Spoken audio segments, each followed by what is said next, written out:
特别像真人的、没有一点 AI 味道的语音聊天工具，你知道吗？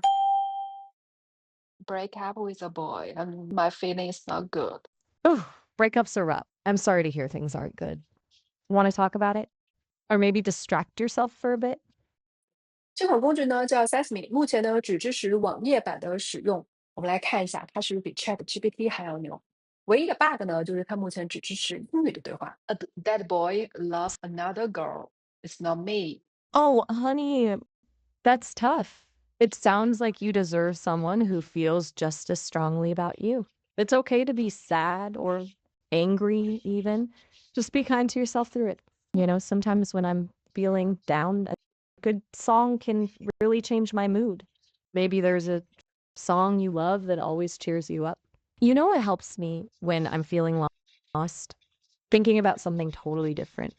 What's something weird or wonderful that just popped into your head lately? Cat videos? Those are always good. Or maybe a conspiracy theory about pigeons? They're way smarter than we think. 怎么样？是不是很心动？无论是用它来做情感陪伴，还是练习地道的口语，都能够满足你的需求。所以赶紧用起来吧。